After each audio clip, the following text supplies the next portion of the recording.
Hello, everybody, and welcome to the Magical Learning Podcast this week.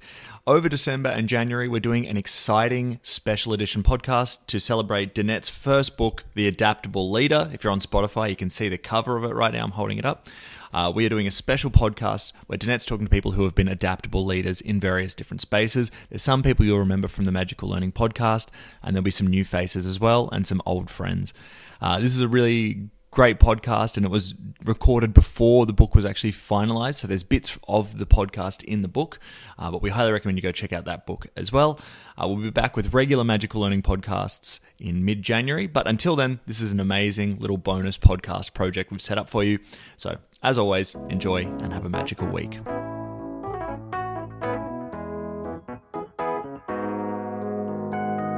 Hello, everybody, and welcome to Adapt with Danette F-M. I'm Jez F-M, the podcast producer, and Danette, how are you going this week? Yeah, Jez, another great week, and I'm loving these podcasts and the conversations. I'm learning so much. Great. Well, today we've got an amazing one. We've got one with Chris, and we'll get into that shortly. But today we will be talking about purpose with passion, which I think is kind of... It doesn't necessarily sound adaptable, but through the conversation, I think you learn how important that is, and especially to Chris's journey as well. But let's throw to you. So, Danette, obviously just tell us a little bit about your thoughts on purpose with passion or today's conversation with Chris. Yeah, so we deliberately chose Chris as the person for this particular episode because Chris is the CEO of Whiddon. Whiddon is a not-for-profit aged care provider. And as many people would know, during COVID, there was lots of worries around the aged care sector. There's also been a Royal Commission into aged care. And I want to say that Whiddon is the exemplary aged care provider in terms of they came through the Royal Commission really well, but they're a provider that's constantly looking at how do they improve what they do for their people, both their team members and also their residents. So that's why we chose him, because he'd actually navigated this whole COVID in an amazing way and kept his team and his residents safe and engaged in what they were doing. Amazing. Well, everybody, I think without further ado, let's throw to the conversation you had with Chris right now. Enjoy.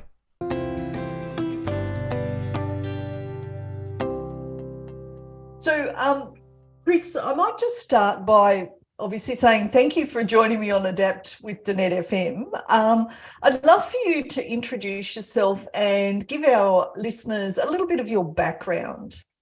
Sure.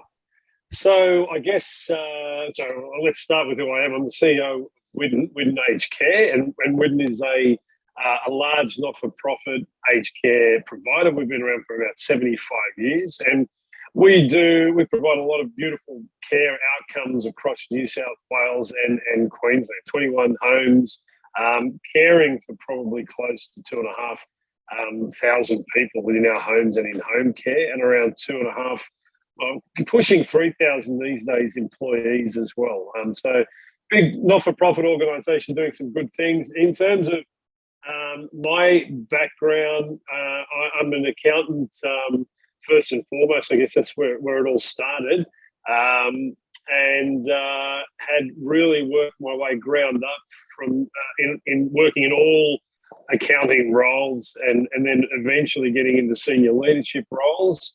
I guess fortunate enough to get into some executive roles, and then pushing into that sort of CEO space with the last couple of roles that I've had, and particularly here at Whiddon. So been a good journey over probably, 30 years these days. And I'm pretty happy in the for-purpose, not-for-profit sector, and what we're able to do across a whole spectrum of things. It sort of brings a fair bit of fulfillment, which is nice at this point in the career. Nice. I started talking without the mic on. So, Chris, obviously during COVID, you would have had lots of opportunity to practice a lot of what we're going to be talking about today, because obviously your whole industry, there was a Royal Commission into aged care and stuff like that. And I love to say that your organisation came out really well from that And, obviously that's led from the top. So I just wanted to say, congratulations during that time. And all the great that I see you do, the team members do to make people's lives way better. So I just wanted to sort of acknowledge that on the show. Now, you're welcome. I'd love for you to share, what are some of the things that you do personally to assist you to adapt?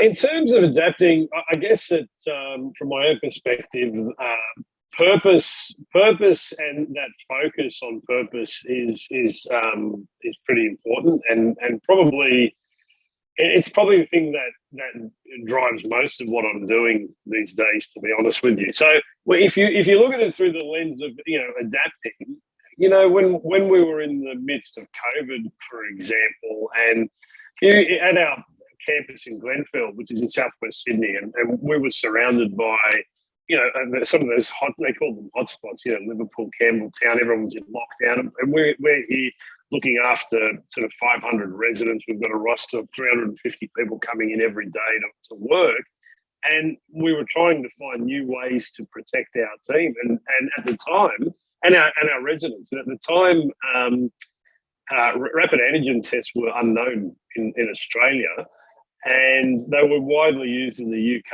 and the US. And we through one of our partners, happened to come across a supplier that was bringing them into the country, and we were given this opportunity to let's start using them. They weren't TGA approved, so you kind of think the last thing you need to be doing where your workforce is under strain and COVID's banging on the door is to start trialing some new, technology, which is what it is and what it was at the time.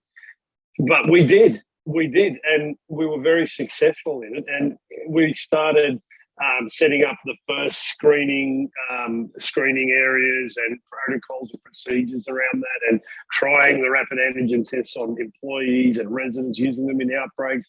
And just by putting that effort in and having a team of willing people who were all very keen to get involved for the same reason, purpose, protecting each other, protecting our residents. I mean, those steps undoubtedly led to a lot of lives saved at our home, because remember back then, people weren't vaccinated.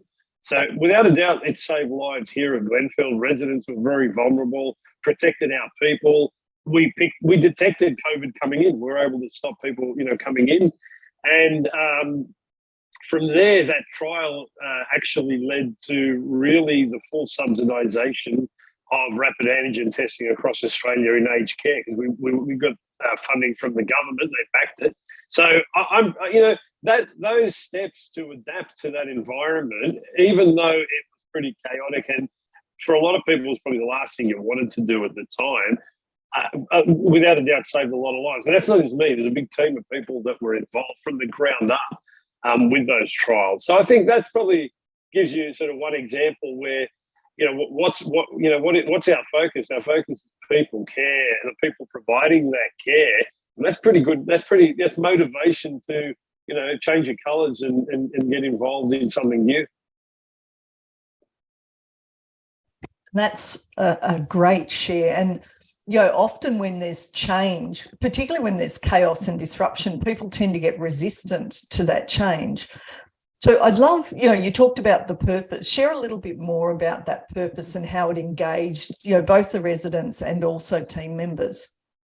Well, look, our purpose is about the people we care for and the people providing that care. So people are central to what we do, and creating positive impact with those people. That's really what we're about. So I think that's a pretty positive driver. Obviously, you need a lot of other things to facilitate that. From a strategic perspective, we have business strategies and we have clinical strategies. But at the end of the day, that's what we get up for in the morning. So I think that it's, I often say that, well, we get this feedback, actually. We conduct regular surveys with our people, and some of the feedback that comes back from them, which is really reassuring because it validates the work that we're doing, is along the lines of one of the phrases that was coined out of the survey was purpose with passion. So, and they say that as an organisation, we give them this license to focus and pursue our purpose with passion. And I guess in my role and from a senior leadership perspective, when you hear that, you say, great, the message is getting out there, and we're doing some really, we're doing something right, because that's exactly what we want our people to say. And so, we obviously work very hard to achieve that. And I guess it's balancing that up. There are challenges because the workforce is still, there's a lot of restraint and constraints on the workforce at the moment. So it's very exciting when you think about the future and you think about the workforce will stabilise at some point and the funding is starting to improve. And I say to the guys, well, we're achieving these outcomes in this environment. Can you imagine what it's going to be like? So thinking about, what we'll be able to do when we're fueled up and in an even better position. So, so I think you need to be able to give license to your team, to your organisation, and that means almost 3,000 people across the organisation. And whether you're at our home in Burke or up in Newcastle and Belmont or here in Glenfield, that message needs to get out to everyone, and the people also need to understand it's an authentic message. And I think all of us here live and breathe that purpose. The people who stay here and who are in our senior leadership team, they live and breathe it, as do our board.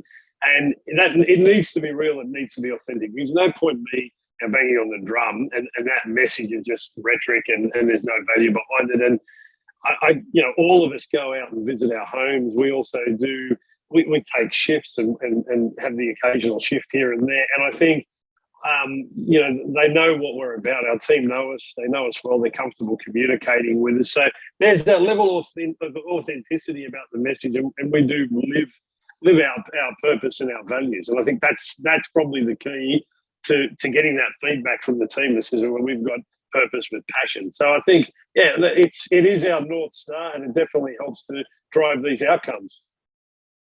Nice. And having dealt with Whiddon over the years, absolutely agree. You and your senior leadership team walk that, and as do all the staff members, etc. So well done. Good to hear.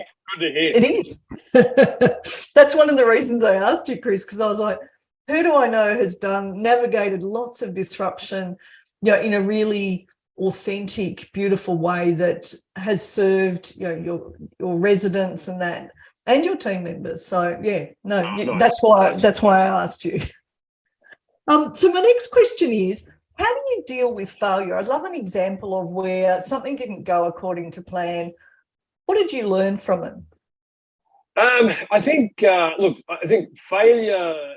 I don't particularly like failing, to be honest. I don't know that anyone does, but I think you learn to accept that failure is also part of the learning process.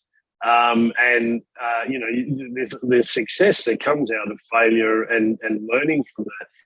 And it's also how you define it. I guess going back to the COVID example, and we weren't alone in this position as an organisation. Two things collided with COVID: the underfunding of aged care, which had been going on for probably about 5 or 6 years, well documented. 2/3 of the sector have been losing money, came out of the Royal Commission. So you kind of had this underfunding of aged care, and then it collided with all the challenges of COVID. So the additional costs, the impact on occupancy, the impact on workforce, even the impact on morale in the team, all those things, it all collided.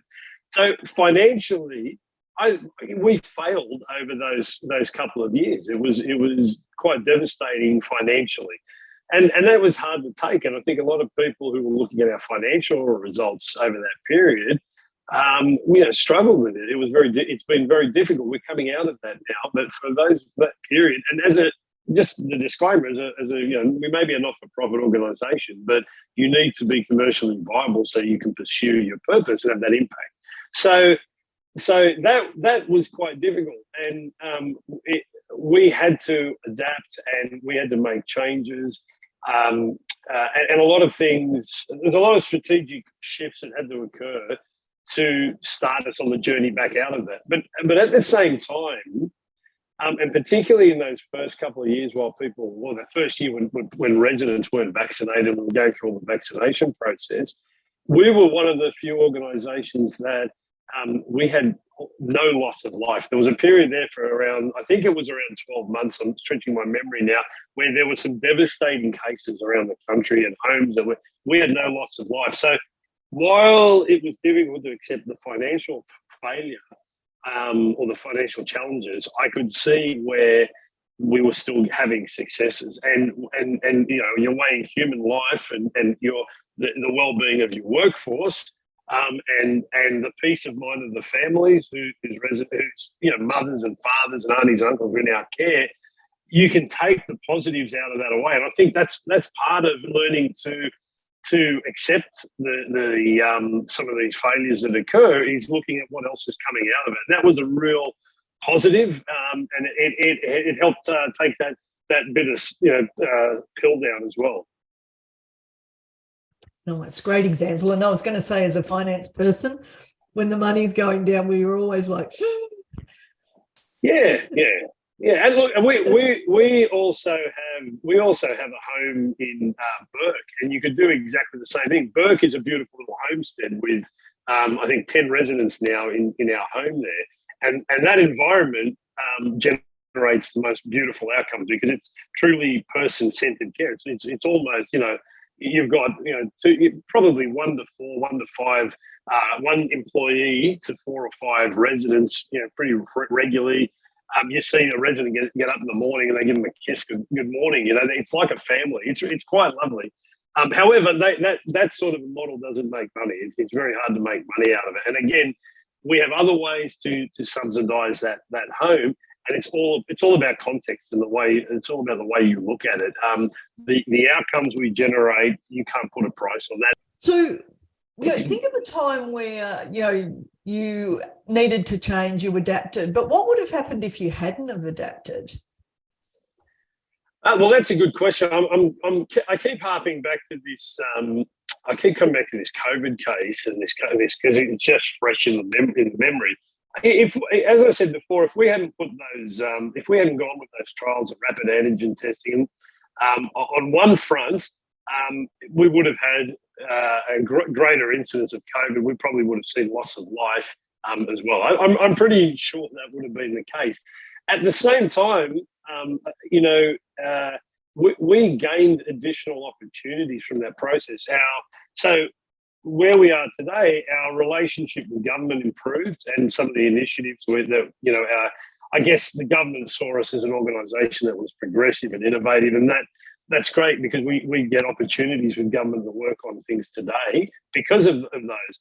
The other thing that happened is it solidified a partnership with the organisation that introduced us to rapid antigen testing, a company called Pantonic Health, that because we said, let's give it a go because we see the value in that.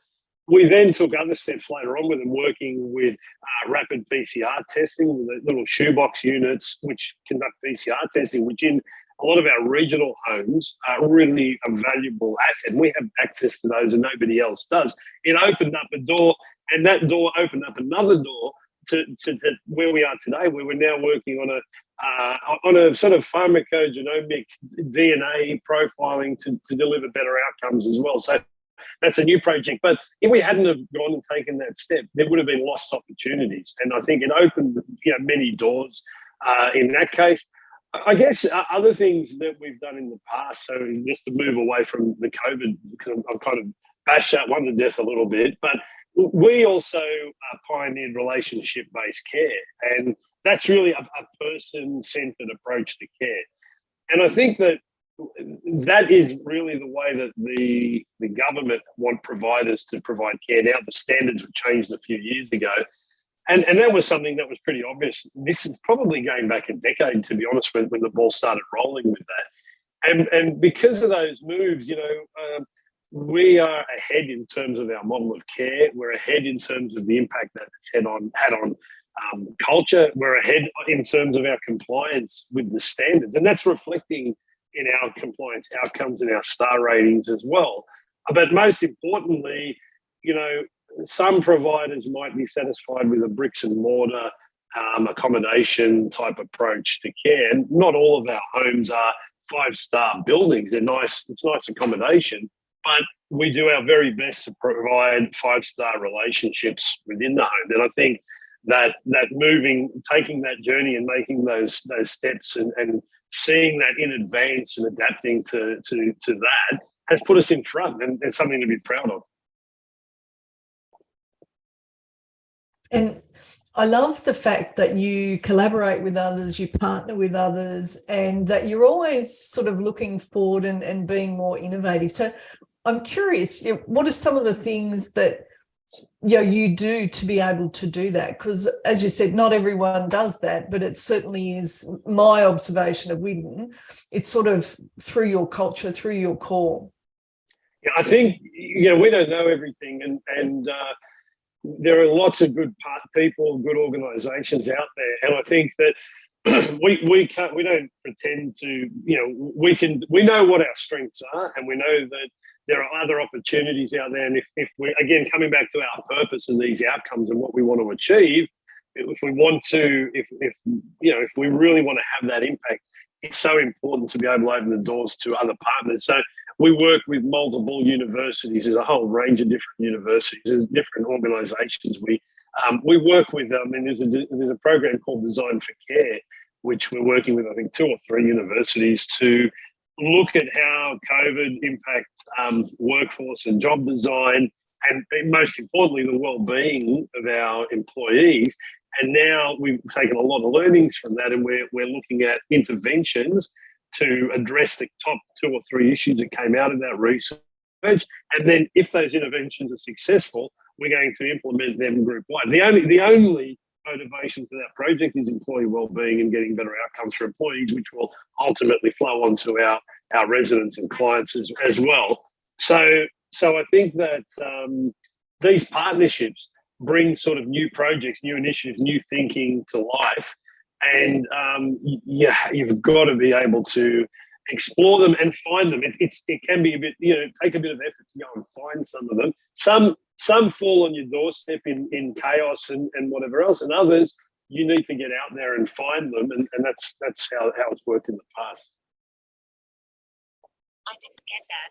Could you So, question I've got is, what advice would you give your 25-year-old self about being an adaptable leader? Okay, so I think that the first thing I would tell my 25-year-old self is to get out there. What we were just talking about then. I think I don't know if it's just part of your development or whatever, but me personally, I kind of avoided some of these networking events and things like that. Maybe it was that me at the time, I was studying, young family, I didn't have time for it. But I certainly learned, the more I thrust myself and pushed myself into that space, the more opportunities came, the more opportunities to learn came out of getting into that space as well. So I think that's one thing. And I probably aligned to that is also get out of your comfort zone. I remember probably with public speaking, I hated public speaking. And people aren't always comfortable doing that. But in terms of my role today, I need to do that every day. There is some public speaking event or something I need to go and be a part of and talk to larger teams. And that started with an opportunity to go and talk at something or whatever. Years and years ago, you didn't really want to do it, but you do it, and you learn and you get better at it, and I guess you get more confidence. So I think pushing yourself out of your comfort zone is really important. And I think the other thing would probably be about the chaos, which kind of ties into failure as well. It can be pretty confronting, being in an oppressive environment or when things aren't going your way. But when the dust settles and you look back, there's generally positives that come out of it. There are learnings. You become stronger. You might find a way to do something better. It might bring the team closer together. There's generally positives that come out of that. So don't be too scared, I guess, of the chaos and have a fear of failing. There's always a positive, and as long as you're constructive about that, you'll build, you'll get stronger, you'll get better. Great answer, Chris. Loved it. So we're coming towards the end, and I was just wondering, anything else you'd like to share with our listeners around being more adaptable as a leader? I think we've covered things like authenticity. We've covered things like the value of networks. Look, I think the one thing that stands out, and we probably have spoken about it, but I think this bit about we spoke about purpose and following that purpose, and how the North Star, how that is really what helps with your success and getting up in the morning. But I think it's probably about living your values, and I think that value alignment. I think the value alignment with the career you take, with the organisations that you end up staying with. I think value alignment is critical, and I think I see people who tend to succeed, within my team, in prior organisations, they have value alignment. And the ones that don't, succeed is probably not the right word, but the ones that don't stay and aren't happy, they're misaligned with their values. So I think you find you have inner success, inner comfort, you have inner satisfaction where your values align, and that gives you the best outcome. And I think that's the example I use here in terms of what we do at Whiddon. What I usually say to people is when you're sort of feeling a bit flat, or you're feeling overwhelmed, or you're buried in spreadsheets or documents or whatever it may be, go and walk over to the home across the road here, or you might be due for a site visit. And when I do that, and when I go and sit down and might have some lunch with the residents, I might go out to the smokers. I don't smoke, but I'll go to the smokers area where some of the team are and have a chat with them. It brings everything back to life again, and it really connects with me, and it refreshes me. It's like someone just recharged the batteries and plugged them in, and I can go back in and dive into the crap I was doing and get stuck into it again with sort of being a little more revitalized. So I think living your values provides that and helps you to re-energize in that way, where if I didn't care about these outcomes, what would I be looking for to kind of help recharge myself with? So, I use this example of care and aged care and not-for-profit environment, and that means a lot to me. But that can be, you can take that and overlay that under whatever environment you're in, whether it's banking and finance or in real estate or whatever it may be. And if you can connect with your values, you're going to get longevity, you're going to get fulfillment out of the work that you do. Totally agree with that. Great answer. Thank you, Chris. Thank you so much for coming along and joining me today. Really, really enjoyed reconnecting and loved your words of wisdom. And I'm sure our listeners are going to love your words of wisdom as well. So thank you. And great to see you. And I'm going to send you a hug because you know what I'm like. Thank you very much. And thank you for inviting me on, Danette. I really appreciate it. Pleasure. So Danette, what a great conversation. That was so fun. I feel like I took a lot of notes. That was such a good one. Were there any sort of, takeaways you had from the conversation with Chris today? So one of the things in the book is definitely about knowing your purpose and being authentic. And Chris really demonstrates both of those. He's done a lot of work. So Chris started as an accountant, and now he's the CEO of a massive non-profit aged care provider who does amazing work. So I think that knowing your purpose is super important. And he also talked about public speaking, weirdly. So a lot of people go, what's that got to do with adaptability? But if we're going to get everyone on board with the purpose and take them on the journey, we actually have to be a really good communicator as well. And so Chris has spent a lot of time working on that. And that was his one piece of advice that I think all leaders should learn. It doesn't matter if you're uncomfortable with public speaking. It's not about you. It's about bringing people along on the journey. And we need that to help people adapt. Absolutely. Yeah, I feel like there was so many takeaways for me. I guess another thing the reason that it also kind of feels like it makes you adaptable, purpose with passion, is it comes back to, for me, that sort of Simon Sinek, yes. Find your why, and then you can kind of use that as the energy source. Yep. I just thought one thing that I really liked about this was that and there's so many good answers to your question about what does failure mean, what does it look like? And I think this one was a really good example of how failure actually is success in a different kind of way. It allows you to see where mistakes are. So I thought Yep. Chris did a great job there. Yes. Yeah. Totally agree. Yeah, awesome. Well, as always, we have a question. Yes. And so this one, I guess, is a pretty blunt question, but we appreciate it from Sash, which is, what are the benefits of having a purpose attached to your work? So I think when we don't have purpose, you're sort of looking for external motivators for why you turn up at work. And so some days it's going to be hard to turn up enthused, excited. Some days you might just go, yeah, I'm going to hit snooze too many times. And really working with someone, particularly if you're in a leadership position where that person doesn't know their purpose and isn't really passionate, that can be really demotivating for those underneath them. The other thing I think is when you know your purpose, it helps you to focus resources on driving that purpose. And so if you've got a purpose that's really about growing and helping others, then it becomes easy to make decisions about what do we stop doing, but also where do we focus our resources. And I think if your purpose is something that others can buy into, if you can communicate that, you can help move change much faster. Because you've got that spark about the difference that you're going to make. And Chris absolutely in the podcast demonstrated that about the passion that he brings to the purpose of Whiddon. So, if you don't know your purpose yet, one of the resources we have on the Danette F-M website is actually about exploring what your purpose might be. So I definitely encourage you to download that particular resource, and I'm pretty sure we'll put that in the link with this podcast. Thanks, Jez. That's all right, and thanks to Sash for writing in. For our next season, of course, you'll be able to write in. We've already done all the questions. Yes. We've gathered them already, but next season we would love more questions in from people. Danette, any final thoughts today on purpose with passion or the conversation with Chris? I think that as individuals, as leaders, knowing your passion can really help you then, one, if you're looking for work, identify employers that actually work with your passion so you can bring it to the workplace and enjoy your work more.